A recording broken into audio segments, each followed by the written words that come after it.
We are the products of the system. None of that was your choice. And here's the irony of life. Before you even knew who you were, the foundations of your character were already being built. The biggest mistake people make, when in reality most of them are just culture. And at that exact point, it becomes possible to reprogram your life from scratch very fast. You know, when I say that you're not living the life you truly want, people get super offensive and they're like, no way, I chose my life. And no, you didn't. Let me show it to you very simply. How many of the foundation stones of your life did you actually choose yourself? So firstly, you didn't choose your family. Of course, your family are wonderful and that's not the point. The point is you didn't choose them. Your genes, your family's financial situation, the love, the violence, attention, neglect, everything that you experience at home, and the sentences you hear in your early years, the fears and the values that were handed to you. None of that was your choice. And here's the irony of life. Before you even knew who you were, the foundations of your character were already being built. So for another example, you didn't choose the city you were born in. For example, being born in London or in New York is one world, and being born in like some town in the countryside is completely another world. The opportunities, the environment, the culture, vision, the kind of people that are around you, most of that was set up before you were even born. So then again, you didn't choose your school you went to, the people in your class and all your teachers. These are among the strongest forces that shape you, because in childhood, what you call normal is what you see around you. Most of the time, you didn't even choose your fate, what you believe in. I'm going to say this clearly because that's where people get very uncomfortable.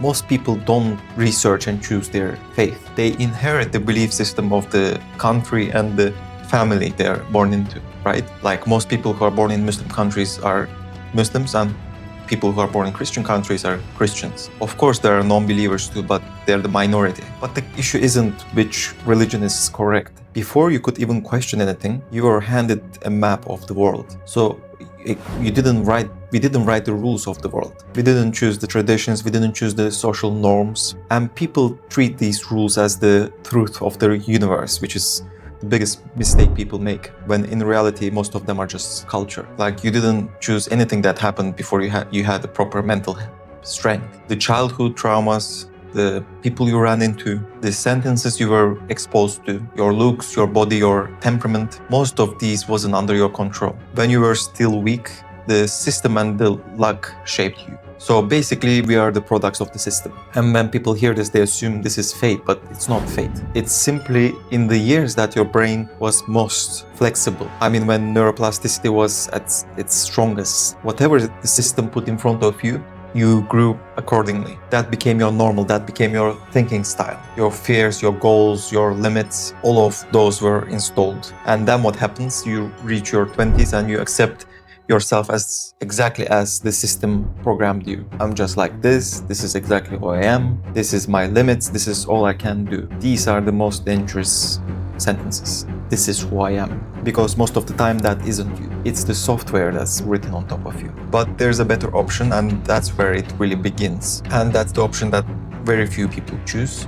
And it's simply just to look at yourself from another perspective, like you're watching yourself from the sky, and ask these questions like who I am, what do I actually want, what is my true potential? If I was born again today, not into the conditions that exist already, but from the scratch, that nothing exists, what kind of person would I transform myself into? You need to be able to see which fears are truly mine and which were taught to me, and which goals are mine and which belong to other people, or what other people say. If you genuinely search for the answers, you will see that your life is running on autopilot. And at that exact point, it becomes possible to reprogram your life from scratch very fast, because there's something that changes faster than many people think, and that's the identity. The moment your identity changes, your behavior changes. The moment your behavior changes, your environment changes. And when the environment is changed, your life is also changed. But there's one condition: stop feeling sorry for yourself and take the responsibility. If you say and accept that the system made me this way